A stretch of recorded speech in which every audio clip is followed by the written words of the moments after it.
আজকে বানাবো মতিচুর লাড্ডু। দেখতে যেরকম অসাধারণ লাগছে, খেতেও কিন্তু দুর্দান্ত স্বাদ। তো চলো তোমাদের সাথে চটপট করে শেয়ার করে ফেলি খুব সহজেই বাড়িতে কিভাবে তুমি মতিচুর লাড্ডু বানিয়ে ফেলবে। তো ফার্স্টেই দেখো আমি 1.5 কাপ মতন ছোলার ডাল নিয়েছি, নিয়ে ভালো করে কিন্তু ধুয়ে নিয়েছি। নিয়ে আমি সেই ছোলার ডালগুলো একটি মিক্সার গ্রাইন্ডারে দিয়ে দিয়েছি, দিয়ে একটু হালকা করে গুঁড়িয়ে নেব। তো ফাইনালি ছোলার ডালটা কিন্তু বেশ ভালো পেস্ট হয়েছে, তবে একদমই কিন্তু মিহি হবে না, বেশ একটু দানা দানা মতন থাকবে, তেমনভাবেই কিন্তু পেস্টটা করে নিতে হবে। তারপরে দেখো হাত দিয়ে ভালো করে একটু ফেটিয়ে নিয়েছি। নেওয়ার পরে একটা কড়াই বসিয়ে দিয়েছি, দেওয়ার পরে আমি কিছুটা ঘি দিয়ে দিলাম। তো ঘিটা গরম হওয়ার পর এরকমভাবে আমি বড়া সাইজে করে কিন্তু ভেজে নেব। দেখো কিভাবে সুন্দর করে একটা একটা করে কড়াইয়ের মধ্যে দিয়ে দিয়েছি, যতটা ধরবে ততটাই তুমি দেবে। তারপরে একটু কড়াইটা ধরে চারিদিকে একটুখানি ঘুরিয়ে দিলাম, যাতে করে ঘিটা সবগুলো বড়ার মধ্যেই যায়। স্মেলটা কিন্তু ভালো আসবে ঘি দেওয়ার জন্য। তুমি সাদা তেল দিয়েও করতে পারো, তবে ঘি দিয়ে করলে যেন বেশিই ভালো হবে। তো এদিকে দেখো বড়াগুলো কিন্তু বেশ লাল লাল মতন ভাজা হয়ে গেছে। লো ফ্লেমে রেখেই কিন্তু তোমাকে বড়াগুলো ভাজতে হবে, যাতে ভিতরটাও ঠিকঠাকভাবে ভাজা হয় আর উপরটাও হয়। আর এদিকে চলো আমি চটজলদি একটু চিনির শিরা বসিয়ে নিই।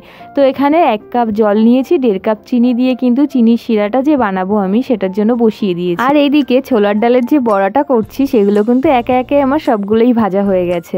তো চিনি শিরাটাও এদিকে বসিয়েছি, বেশ কিন্তু ঘন হয়ে গেছে। আর ওইদিকে বড়াগুলো একটি প্লেটের মধ্যে রেখেছিলাম যাতে ঠান্ডা হয়। তো বড়াগুলো ঠান্ডা হয়ে গেছে। তারপরে দেখো এরকমভাবে একটু ভেঙে নিতে হবে প্রত্যেকটি বড়াই। তো এইগুলো ভেঙে তারপরে আরও একটি কাজ আছে, তার আগে চলো দেখি চিনি শিরাটা যে বসিয়েছিলাম সেটা কতটা প্রপারলি রেডি হলো। তো দেখো একটার যখনই হয়ে যাবে তখনই বুঝবে তোমার চিনি শিরাটা কিন্তু প্রপারলি রেডি। তারপরে দেখো যে বড়াগুলো আমি ভেঙে রেখেছিলাম সেগুলোকে আরও একবার মিক্সিতে দিয়ে এরকমভাবে একটু গুঁড়িয়ে নিলাম।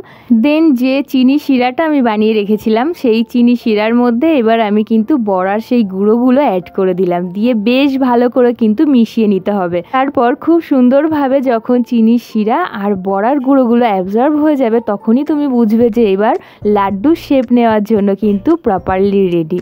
তো ফাইনালি কিন্তু 1 প্লেট লাড্ডু হয়েই গেছে 1.5 কাপ ছোলার ডাল দিয়ে। চটজলদি তোমরা কিন্তু বাড়িতেই খুব সহজেই সামান্য উপকরণ দিয়ে মতিচুর লাড্ডু বানিয়ে খেতেই পারো। ভীষণ কিন্তু টেস্ট হবে, আর তোমরা অবশ্যই বাড়িতে একবার ট্রাই করো আর আমাকে কমেন্ট করে জানিও যে কেমন টেস্ট হয়েছে। কোনো রকম কিন্তু ভেজাল নেই, তোমরা তো দেখলেই।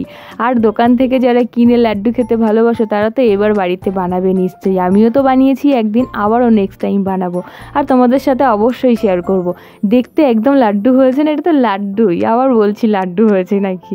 তো এত ভালো লাগছে। উপরে একটু গার্নিশিংয়ের জন্য দিয়ে দিলাম আমন্ড বাদাম। তারপরে চটজলদি পাশেই ছিল একটা লাড্ডুর বক্স। দেখো এতই লাড্ডু খেতে ভালোবাসি, লাড্ডুর বক্স কিন্তু রেডি আছে। তো এবার লাড্ডুর বক্সের মধ্যে লাড্ডুগুলো ভরে দিলাম, দিয়ে ফ্রিজে রেখে যখন মন চাইবে তখনই কিন্তু তোমরা খেতে পারবে, হয় সন্ধ্যাবেলা না হয় সকালবেলা। তো এত ভালো লাগছে দেখতে। তো অবশ্যই কিন্তু একটি কমেন্ট করে জানিও তোমরা যে কেমন হয়েছে। তো চলো চটপট করে এবার ফ্রিজে রেখে দিই মতিচুর লাড্ডুটি। তো ফ্রিজে রাখার পর সকালবেলায় আবার বার করেছিলাম। দেখো সকালবেলা হয়েও গেছে, এখন বার করে নেব ফ্রিজ থেকে। তো সকালে আজকে ব্রেকফাস্টেই লাড্ডুটা টেস্ট করে দেখবো যে কেমন হয়েছে। তো সাথে ছিল ফালুদা, একটা রুটি, তড়কা আর 2টো লাড্ডু। ব্যাস আজকে ব্রেকফাস্টটা জাস্ট জমে গেছে। তো কেমন লাগলো মতিচুর লাড্ডু অবশ্যই জানিও কমেন্টে। চলো বাই, টাটা।